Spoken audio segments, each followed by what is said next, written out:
Welcome to Pulp Mythos. I'm Brian here with Larry and Spencer, and we're going to be discussing City on a Hill Season 2, Episode number 3. Full spoilers ahead. This review is going up before the episode airs Sunday evening, so we are going to be discussing all the details, including the shocking ending. That's a light spoiler if you've not watched the episode yet. So yeah, we're going to start now. If you've not hit the sub button or the bell, please do so, because we will be doing these reviews every single week. Here we go. Spoiler. The ending, guys. Kathy's revenge. I mean, it was very justified. It was shocking. I did not see this coming. The entire episode, she's clearly plotting something or doing something, but you're not quite sure what. She's taking the drugs. She's, we're assuming selling them, making money. We know she's running drugs through the prison system. Jimmy needs the money back because he's got to pay his, where he gets his supply, the Campbell brothers. And we're left sort of not knowing what exactly she's doing with the money. I'm assuming she's going to run. But in the end, we find out that, in fact, the truth is she didn't need the money for Jimmy because she had no intention of Jimmy being around much longer. She, in fact, kills Jimmy Ryan. He's dead. It's over. Shocking. Didn't see it coming. What'd you guys think? Well, we had talked about it before. We assumed that Jimmy wasn't going to make it out of this season, but I was not anticipating her being the one that pulled the trigger. And like you said, these last 3 episodes, she's basically been working with him, and it felt like she didn't want to, but she was doing it out of necessity for her kids. But after watching this episode, it felt like she was planning this the whole time. Because she got drugs from him throughout this episode and was like, no, you owe me. So she was never going to pay him back. So I think initially she was hoping that the Campbell brothers would take him out. But when he came to her, she saw the opportunity and took it. And at that, that's the interesting part. I just thought about this. He killed him with his own. She killed him with his own gun because he gave her that gun when he. Yep. Yeah, last episode. I episode. didn't catch that. You're right. Megan, she was like, "That was his gun." I was like, "Oh shit!" Like, yeah, ate up all his resources, but and like you said, her original plan may have been to get him wrapped up in enough trouble, but she may have figured Jimmy slips out of so much. Jimmy always finds a way out of this crap, no matter how scummy he is. That either she did it then and there, or it wasn't going to happen. So it just seems like she had enough, and and it was very odd for her to work with him in the first place. So yeah, something was absolutely up because she seems to very much live by that code that they have. So yeah, this was a long time coming. Yeah, it was, there was a little bit of foreshadowing, I think, through the episode because we were sort of revisiting the whole Jackie killing Clay, and so the idea of revenge, and even the way it was done was similar, and so they were sort of it was interesting. We go from a scene where we're talking about that and reminding the audience of that, and then bam, she gets her revenge. I thought an interesting part too was Kick was not on board with her mom. She was, the fact that she was even talking to Jimmy was making her mad, and she was just like, look, and now, like, looking back, she mentioned, she was like, I know what I'm doing, don't worry about it. And now I feel like, because Kick was the first one that hugged her when she got off the bus, so I'm curious now if we talk about they don't talk, they don't snitch, like that code that they live by.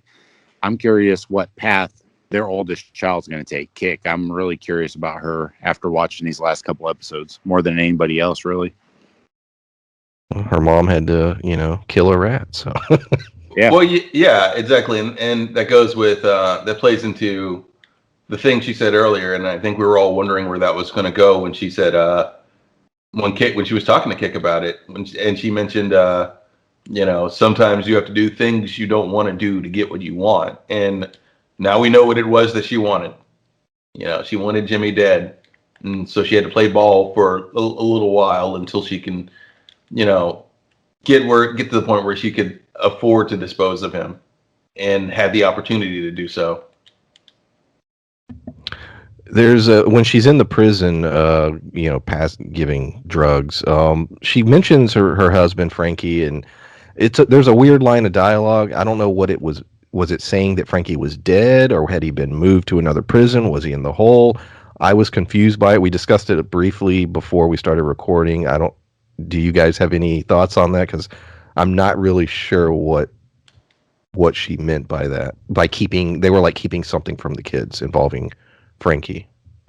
Well, I mean, I have thoughts, but I don't have any concrete proof to my thoughts. It was because, like you said, the way that they're talking about it, if he's in a maximum security, I don't know that they even get visitors. So, keeping it from the kids, they might be keeping, what happened from the kids. They might be trying to protect them as far as how much trouble their dad's really in. So it could have been something super innocent.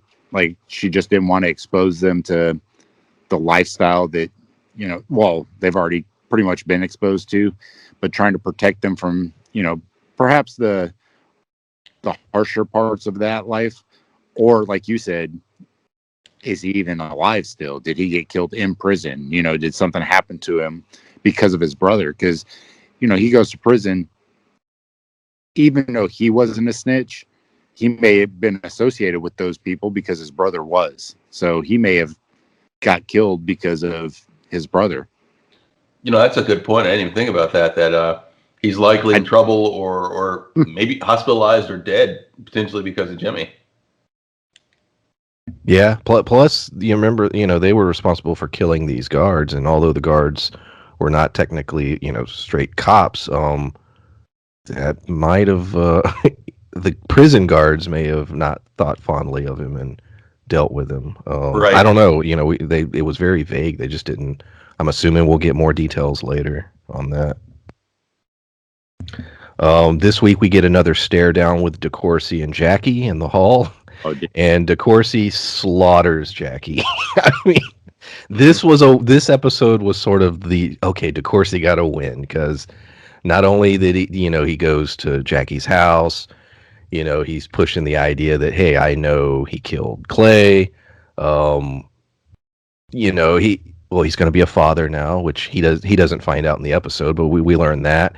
And then we also get the stare down in which he just destroys Jackie. I mean, it was brutal. It was almost tough to watch. I was like, damn, Jackie lost the hell out of that one.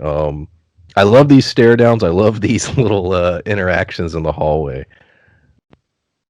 Because that's where it always seems to happen for whatever reason.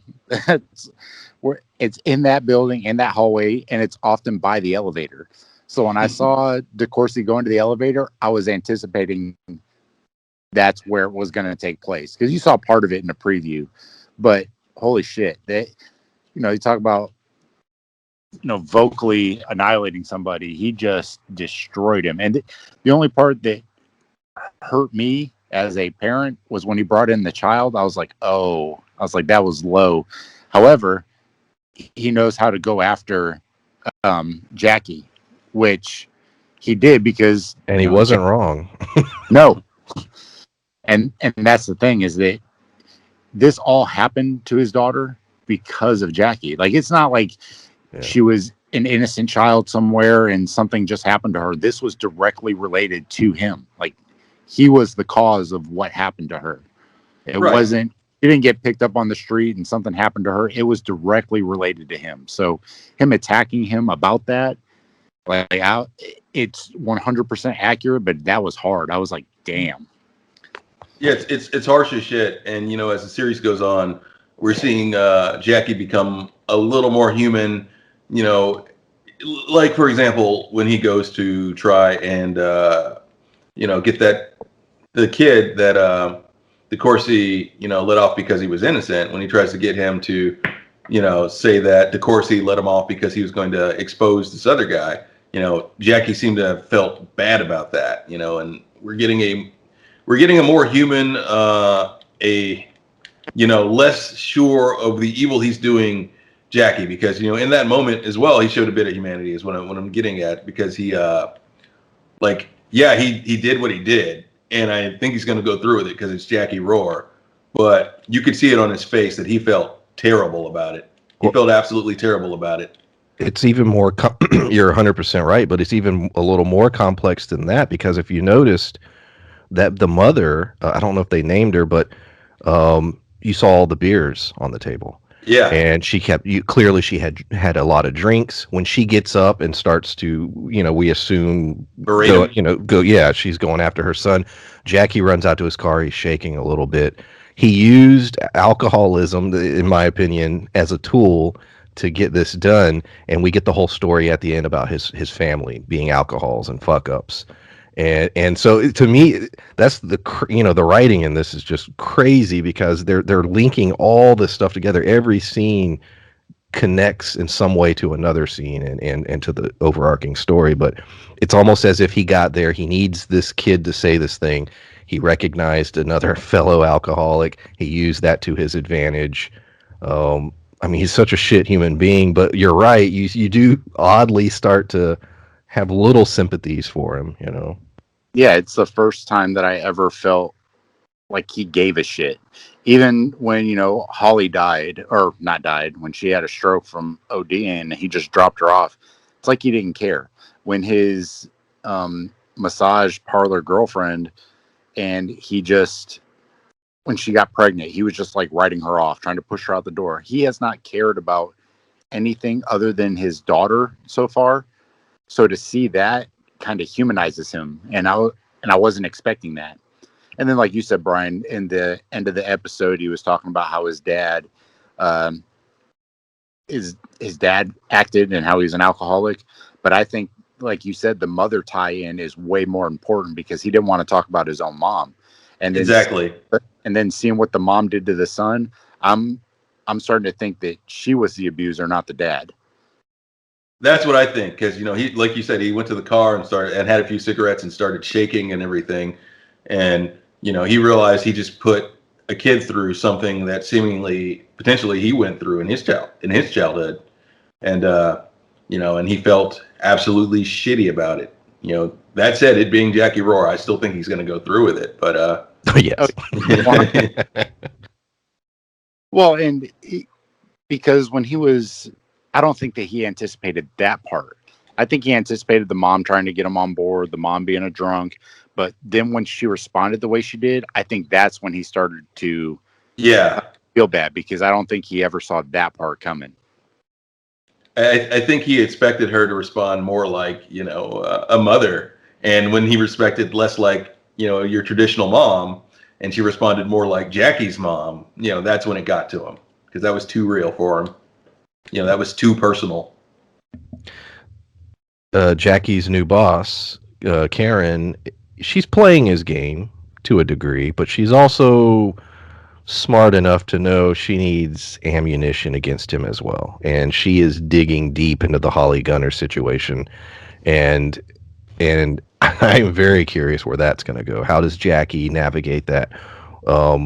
They basically, she had the stroke, so her ability for communication and stuff seems to be limited, but they're not really crystal clear on how limited. Would she be able to say, yes, Jackie did X, Y, and Z? I don't know. But she's not letting it go. She wants those tapes.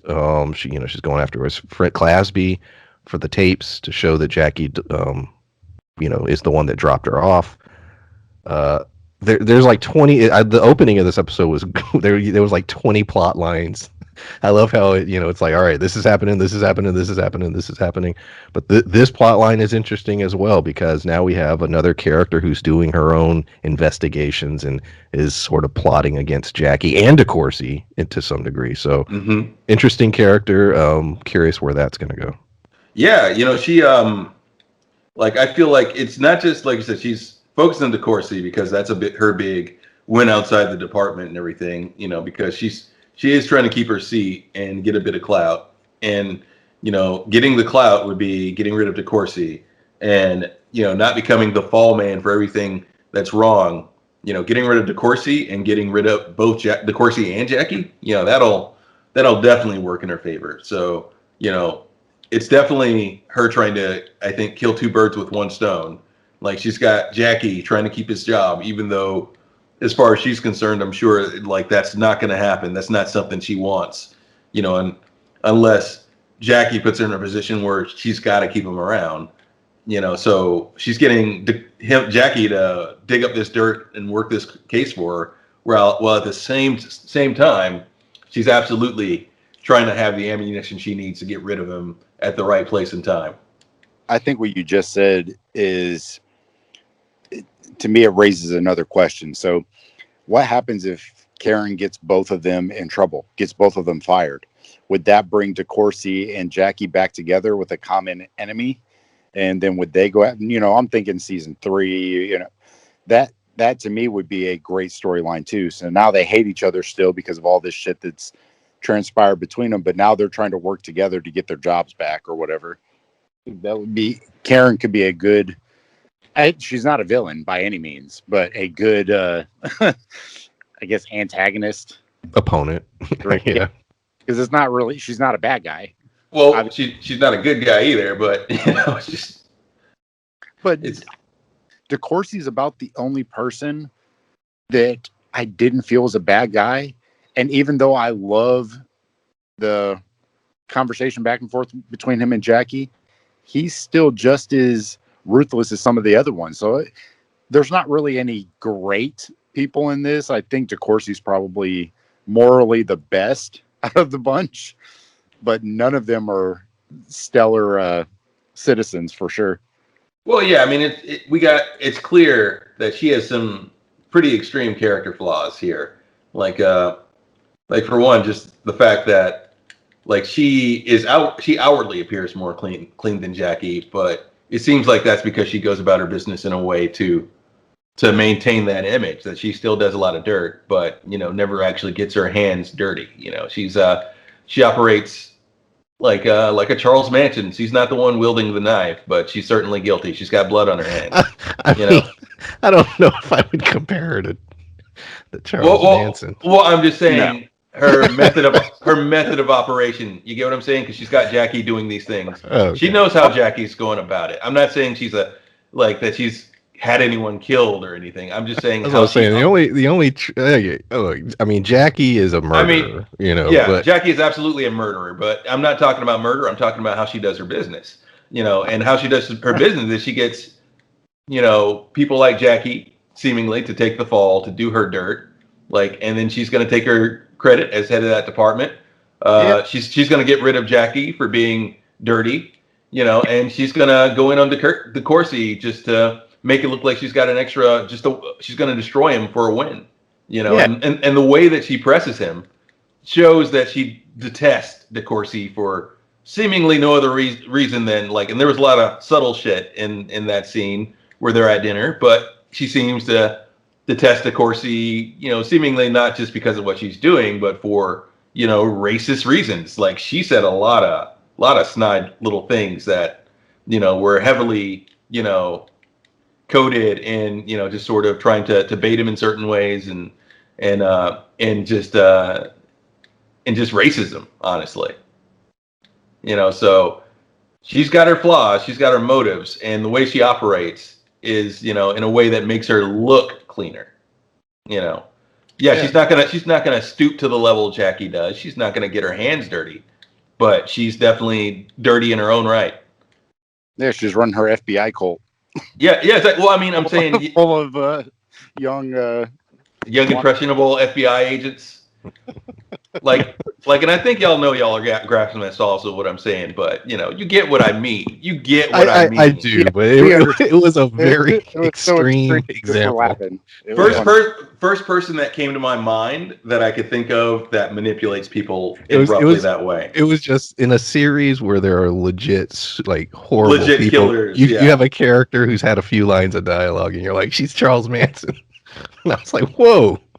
I wasn't saying she was Charles Manson. I'm saying she operates like a Charles Manson to meet her goals, which are very different goals than Charles Manson's goals. She's been put in a very big position. She has a lot of weight on her shoulders. She clearly is gunning for DeCourcy.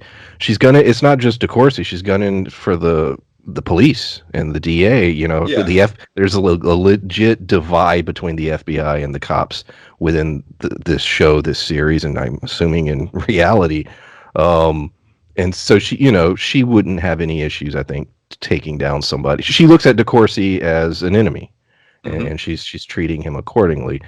Um, but no, I thought it was just funny that between characters like Jimmy and Jackie, and I don't know. It was a funny, Well, it if you was were a gonna funny come, comparison. That was could you compare a Jimmy or a Jackie to the Jimmy is a character? psychopath. Yeah, but you couldn't call him a Charles Manson. He's not exactly smart now, No, is he? he's more of a Mussolini. He's kind of Is he? Does he have any leadership skills whatsoever? Like y'all know what I no, mean. I don't know that Mussolini did either. He was just hopping on a bandwagon. I would say now we're way off topic. But, the Campbell brothers. So DeCourcy seems to legit be like, you know what? There's something to this. You know, he wants to bring in the younger brother and interrogate him off going against breaking the rules. This is an area where he is bending the rules a bit. The lawyer was asked for, which happened to be his wife, and he interviewed him anyways. And he seems to think there is a connection there in terms of the shooting. You know, he mentions the fact that there were 10 different kinds of bullets, 10 different guns. The young girl was murdered on Valentine's Day. That's the case he's sort of zeroing in on. But there is a conflict of interest because his wife's involved with the case. There's this whole ambition for the city council. This is, I would assume, is sort of the meat of the season. This seems to be one of the main storylines in terms of the Campbell family. Where does it go, and at what point does Grace start to shift into thinking that maybe one of her sons or both of her sons are in fact involved? that's the saddest part of the series, in my opinion. The fact that Grace is 100% seems to be on the up and up here. You know, like the fact that her kids are doing what they're doing, and I could not hate Calvin and more Calvin, because Calvin seems significantly smarter, even though we both said the younger brother seemed a little dumber last episode, Spencer. But now I don't think he's dumb. I think he is the smarter one. I think he's getting a lot of mixed messages, and which is why he seems so dumbfounded and befuddled. He doesn't know what to do. He doesn't know what to do. You know, every angle he could possibly play is bad, and yet, unlike his brother, he's got a conscience. You know, and their mom is just unaware of all this. You know, and thinks the best of his older brother. Yeah, I agree, because before this episode, it just seemed like he was really timid and dumb. He just didn't know what was going on. But this episode showed me that not only is he aware of the ramifications of what happened, he's got severe guilt gut about the child that died. He seems to have his shit together way more than his brother or anybody else from that crew, but he is terrified of his brother. He's seen what his brother's done, what his brother has done. And he's getting mixed messages. Like you said, his mom's telling him, to do this, be smart. And he's trying to go to school. And then he's got his friend who's on scholarship and he needs money. But the line that he goes to, and I think that was in the last episode when they jumped out of the car and ran off, but he told his friend, you're not going to be able to get away from my brother. Don't tell him anything. Just go. So I think that his fear and timidness comes from his brother. It doesn't have to do with his intelligence. I think he's super smart now. I just think that his brother is terrified of him. Yeah, absolutely. And, honestly, as far as Calvin's concerned, I could not have less sympathy for a character, in any series, because, when we were introduced to them before we knew who their mother was and everything, and that we knew that she was legitimate, I thought, okay, they may be doing this out of necessity. But now you see that they're very well off. They're incredibly well off. So he's just doing this for fun, seemingly. Like he's got nothing better to do. So he's just, selling drugs to the community, terrorizing the community, just for the hell of it, So I could not have any less sympathy for any character on this show than Calvin. I think I like Jimmy more than I like Calvin. Damn. Yeah. Well, yeah, because Jimmy is a rat, but Jimmy has actual needs. As a person, Calvin has no needs. Calvin's just doing this for fun. I am curious if we're going to find out why they got into the drugs and specifically where they're getting it, because they're getting a large supply. They have apparently a large crew. They're able to get things done that needs to be done. Yeah, I'm curious if we're gonna. I hope they explore that, because I wonder if that's another big part of where the story is going.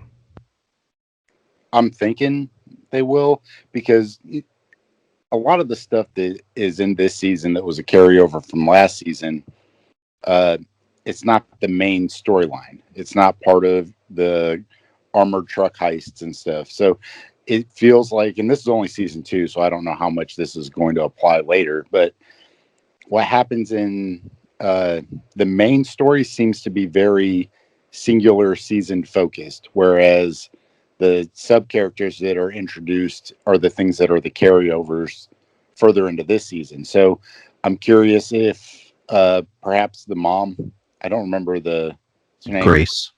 Yeah.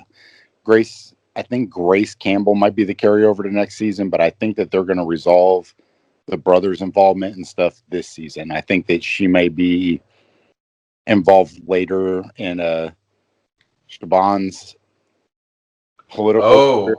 So I think that she might carry over to next season, but I think that this drug thing should probably wrap up this season. I'm thinking.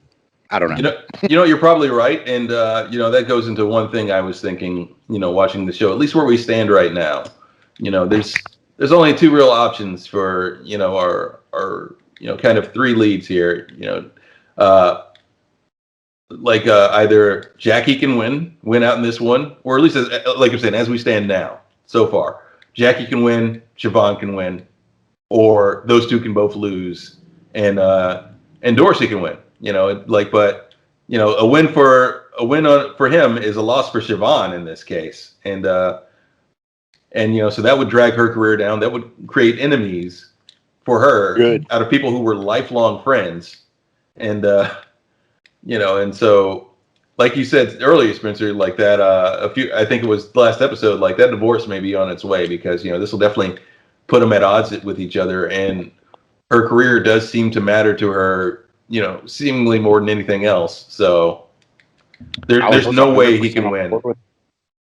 I was 100% on board with that being the thing that drove them apart. But as soon as she found out she was pregnant, how excited she got. Now, that doesn't mean that they're going to stay together. They could, she could be super excited about the baby. This could be something that, brings him down, because now he doesn't know what to do. The storyline itself could be very still fractured, but I don't know. Now that, we found out that she was having a baby, I think that the Corsi's going to feel obligated.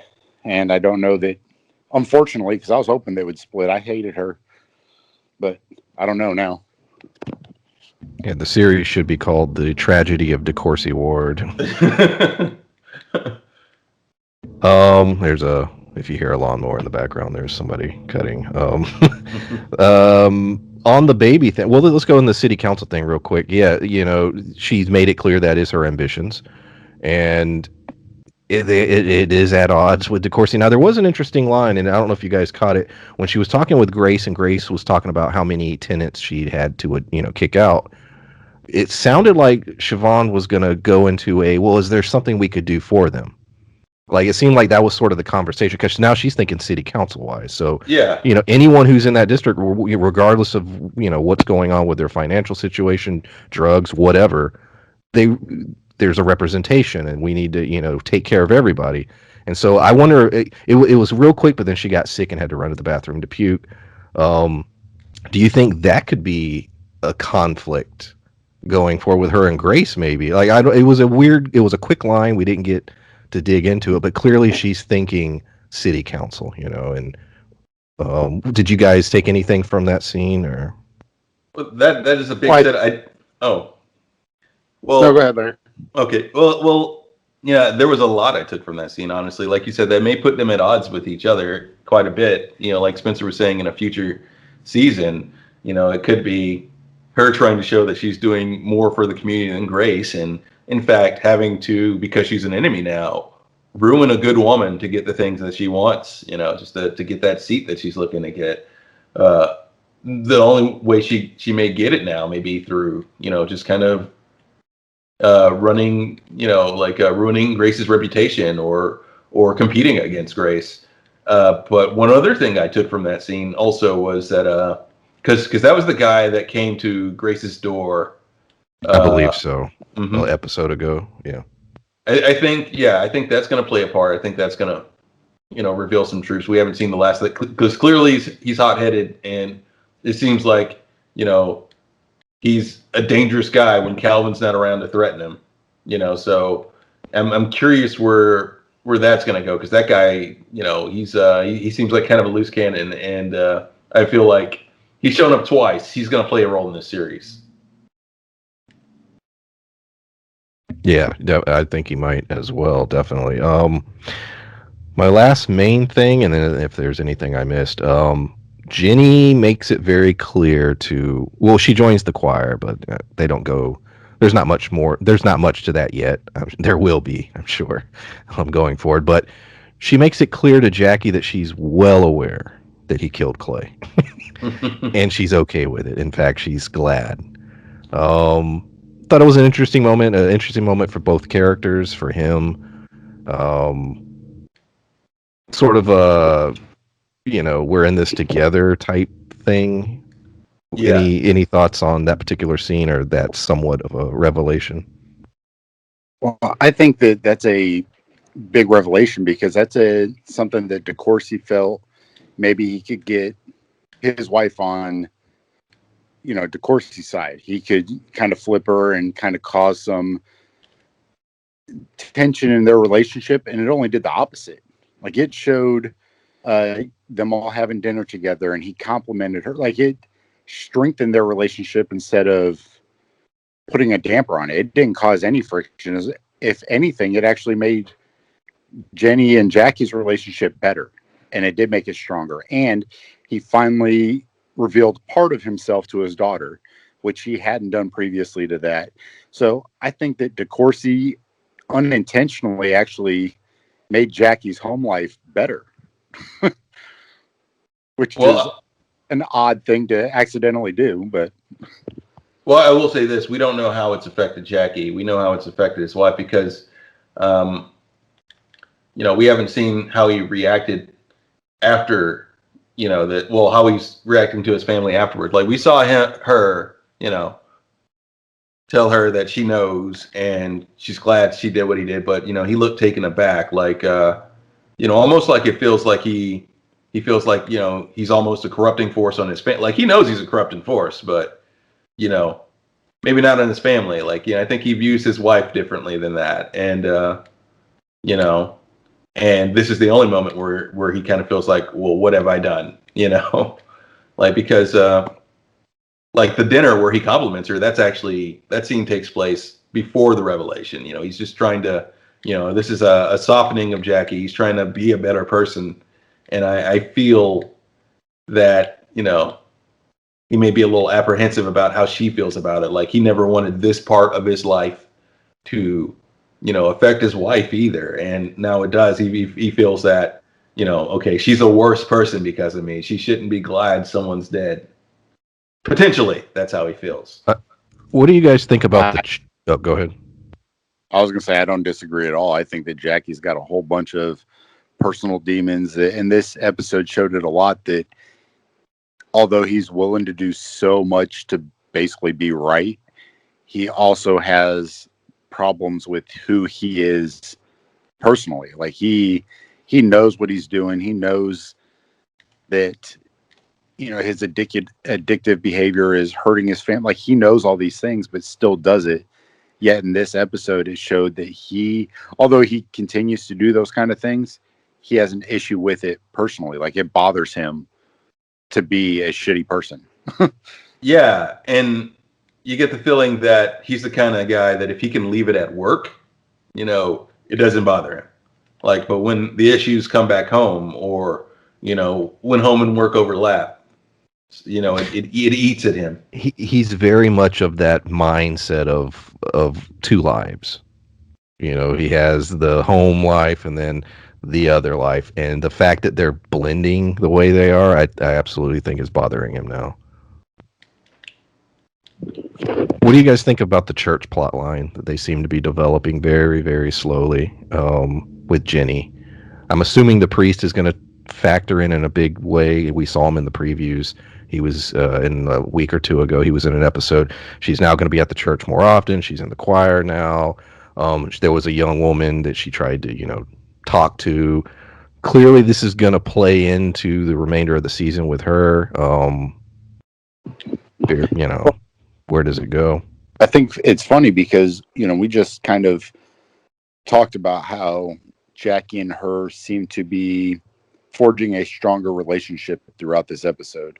Prior to this episode, watching episode 2, I figured that he was going to be the thing that basically broke them apart, and they ended up being together, and that was going to bring in a whole IRA storyline, which still could be next season. I don't know. But I think that that plot line is going to be a key component to either the end of this season or next season itself. Well, yeah, and that may happen because, for one, I think that storyline will happen, but I think it'll be because Jackie maybe presses the priest a little too much and gets him excommunicated or something, and now he's here and he still lives in Boston, and he's got to do something with his life, right? And he talks about, the troubles of his past and the fact that he could get in trouble just for, speaking out, about certain things where he's from, so I think he's like some of that trouble is not necessarily going to follow him, but going to become a part of his life again because he's got nowhere else to turn thanks to whatever Jackie's going to do, however Jackie's going to mess with his life. Because I get the feeling, Jackie always tries to make good on his threats. So, he's likely going to get this guy excommunicated. He rickety crickets him. Mm-hmm. Yeah, pretty much. He rickety crickets him into a very dangerous gangster. I'd rather him see him be Cricket. Great. That's It's Always Sunny reference for anyone who doesn't know. So yeah, that is my notes. Another solid episode. This season is shorter. It's 8 episodes, correct? According to what I saw, yes. Yeah, I think it's going to be a couple episodes shorter than last season. So we got 5 left. Which at the pace it's running, I think as of right now, I would say that's fine. I don't think I'll feel shortchanged at this point because the Jimmy storyline's already been resolved. So.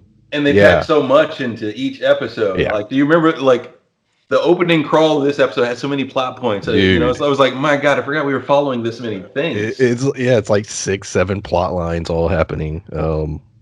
But yeah, anything else, guys, before we wrap this up? I think that's it. I think that covers it. Awesome. We appreciate everyone listening. As I said, hit the sub button, hit the bell, leave a comment, upvote, all that good stuff. We'll be doing these every single week. And Big Sky's coming back, so if you watch that, we'll be back on that this week as well. Thanks for listening. Without drawing out this end, I just read the caption from next episode. It says, with violence intensifying, DeCourcy and Shaban face off in the interrogation room. So I'm interested to see that. So there will be an escalation there.